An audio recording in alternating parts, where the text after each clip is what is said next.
revolution. Spocklets on standby. Log online, fan page loaded and ready. Player stats, loaded. Health check, go. Weapons check. Eyes check. Complete.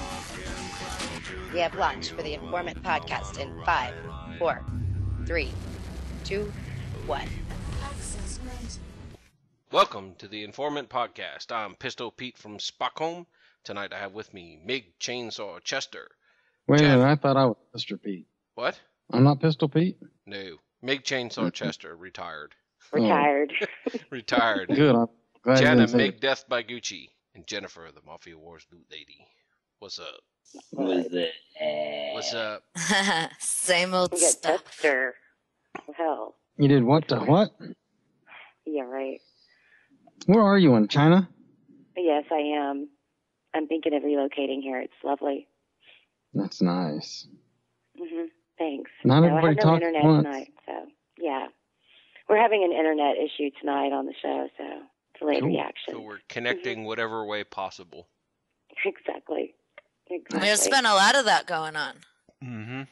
It seems like Yeah. a lot of people are saying they have internet problems. Yeah, Jen spent the night at Kinko's. Oh, don't tell anybody that. You went to Kinko. Yeah, my internet went out like right after all the new stuff got released, and they said they were doing repairs. So I was like, "Oh, this is unacceptable," and I Yeah, couldn't not sleep. gonna So happen. I went off to Kinko's in the middle of the night in Las Vegas. Well, the hell don't you find a Starbucks? That's what we They said. got free internet. I couldn't find a 24-hour one Yeah, You they're don't have the not. internet to find that? Why don't you use the internet to find it? because I Look couldn't. it I up. was searching on my Because you phone. didn't have an internet. Google it. Besides that, she might come across that one guy that left us the rant the one time from Starbucks. Oh yeah. Oh, he was awesome. He'd keep you up. That was pretty funny. Well, there were some interesting people at the Kinko's at 3 in the morning. I would imagine so. In Las Vegas. Yeah, I would bet so. But they don't So have what's slot going on? machines at Kinko's, so that's cool. No slot machines at Kinko's? No, the only place in Las Vegas. Now you've given them an idea, though. I know. Next time That's there will right. be. I'm surprised because there's slot machines everywhere in Vegas. So Yep. I think for break time or something, the employees would pull together. Yep. Hmm? Yep. Oh, I had a rant Oh. on. You had a rant. Yeah. I got a rant, too. What do you have a rant Somebody about? said we were boring and we sounded like we were just chatting in our living rooms. We are. You were. It's pretty much. Yeah, I replied to that rant. I am Oh, did you? absolutely very boring. I'll fully admit it. And actually, that's what I'm going to cover in the Stockholm report tonight, because one of the comments he made, too, was something to the effect of that he hates scripts. And, Oh, and I said, in my response, I said, I think what you mean to say is that you don't have an understanding of what scripts are to whether or not to actually truly hate them. But the reality is that, you know, scripts as a whole, most are not used or designed to do anything that's going to give you an unfair playing advantage over one other player. There are some out there, granted, but most of them, at least the ones that we've been creating as of late, aren't down that, you know, don't head down that path. So, for example, like, you know, Repeatjob that we've got, that doesn't offer an unfair playing advantage. You can only expend the amount of energy you've got, and it doesn't affect anything to do with any other player in the game other than yourself. Right. So, you know, along those lines, Martin updated the Repeatjob to now support the bandits. Bandits. Yeah. And then in that same new district that came out with the Bookie, we've got a new boss fighter script. Again, it's nothing that gives you an unfair playing advantage. It just saves you mouse clicks.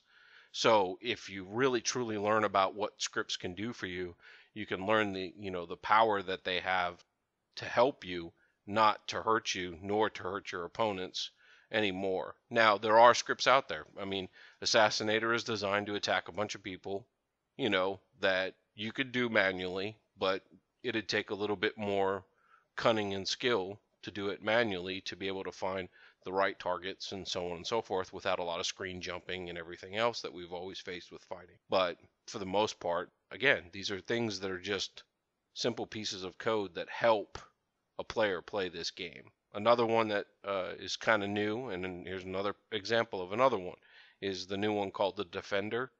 And it's actually a script that helps you decide which items in your inventory you're willing to relinquish to help with the family properties as far as defending the family properties. What it'll do is it'll capture your inventory and display it on your screen and tell you all your combined items with the highest scorings on them and make recommendations based on those values, what you should replace within your family properties to get the best defense score for your family properties.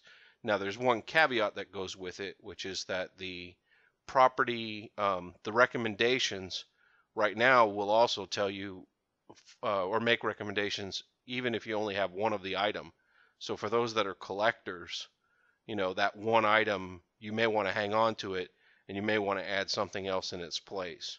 So that's just something you need to be aware of, that it makes recommendation based on the scores, not based on how many you have in your inventory. And I would suppose that, Ike maybe at some point will add an option that will let you, make a recommendation based on having a quantity of 2 or more or something. But, even that's questionable depending on what the items are. And then, go ahead.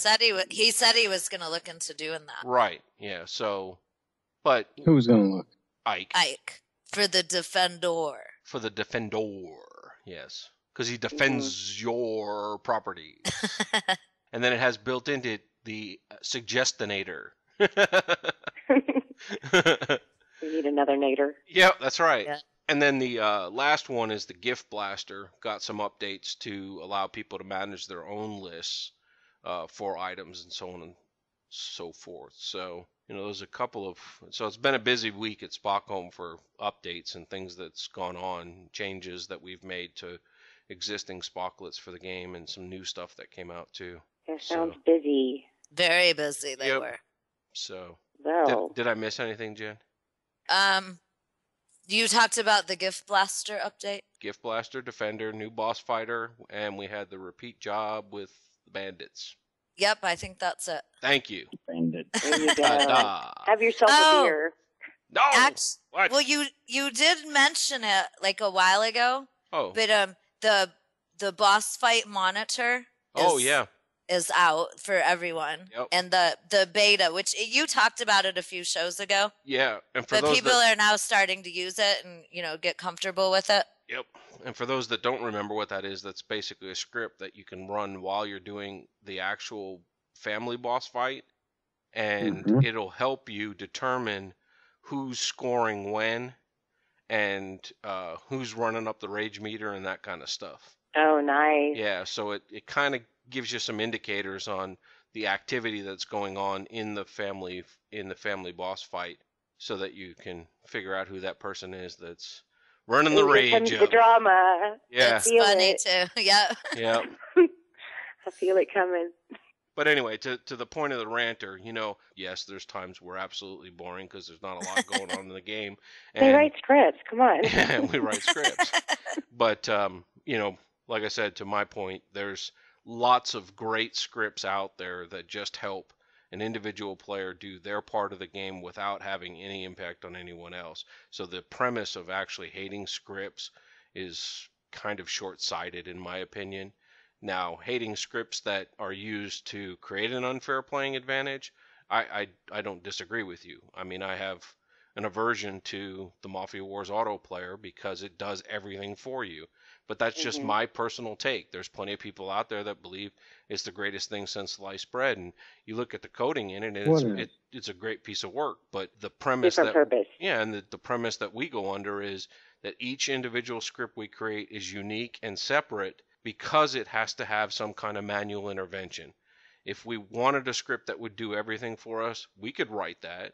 But we've chosen to take this stance that everything is a unique individual decision, custom to each person to make that decision on which one they want to use, when they want to use it.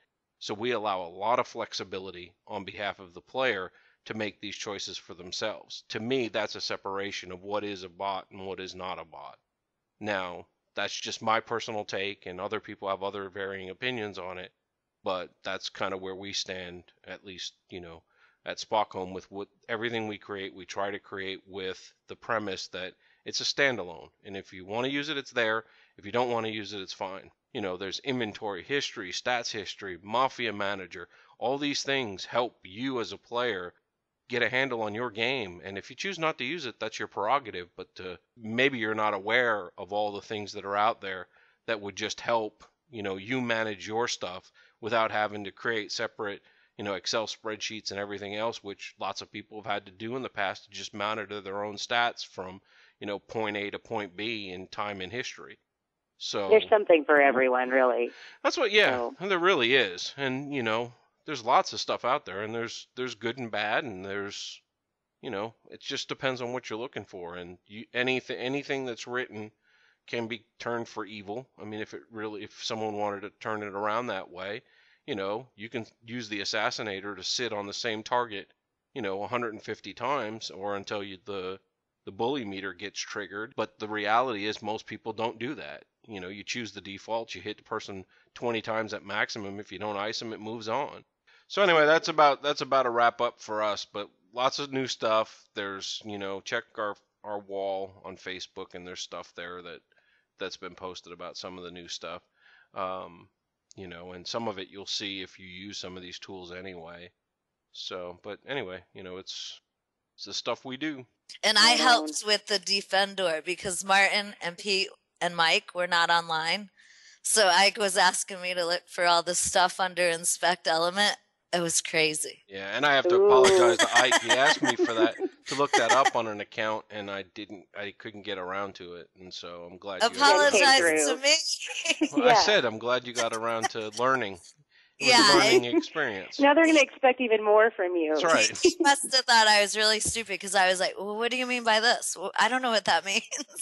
Well, if you don't ask, you'll never know. So But they had to ask at one point too, right? But he sent screenshots, so eventually I figured it all out. But that was not pleasant. But I did enjoy learning.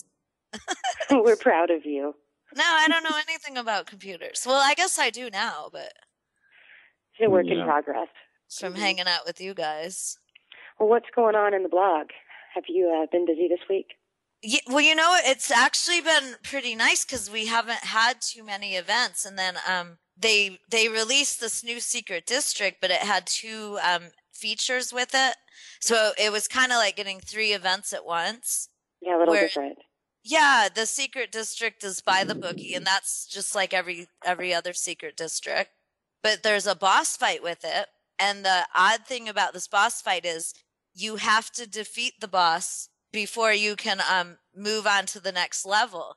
And I think they might have done this to kind of stop those energy players from serial leveling from the secret districts. Because it's funny, on my energy account, when I attack the boss just one time, I have no health on that account, I'm dead. So I have to constantly reheal, and it's almost impossible to do. And I'm still on bronze trying to do it, and I probably would just give up. But I think they did that to prevent energy players. And what they also did is they added these things called bandits. Bandits. And they pop out of nowhere, but they will mess with you if you don't want them. It's like the dog on the Little Rascal. Yeah. And then if you do want them for like a blog post or to write a script to kind of bypass them, they don't appear anywhere. But it has been determined that you can get them on mastered or unmastered jobs. Yep. They seem to come in waves, and then they'll just magically stop. And there's 3 types. One will steal half the cash you get from the job. Like, who cares? The other one will steal half the experience, and that's a big deal because people that are very strategic about their using the right ratios and leveling, they're going to kind of get screwed over that. Obviously, it affects with the repeat job because the 3rd bandit, the job bandit, he comes out and you can't do that job till you get rid of him. And getting rid of these bandits isn't a big deal. You just click on the eliminate, but it uses one of your crew positions. Right. So you have to constantly replenish those, but I have not figured out a pattern. And one of my accounts has yet to get a bandit. Well, and the other thing that's really odd about this one is that they've changed the concept between, like in your crew slots, they've created this sniper role that's supposed to help you, prevent you from getting bandits.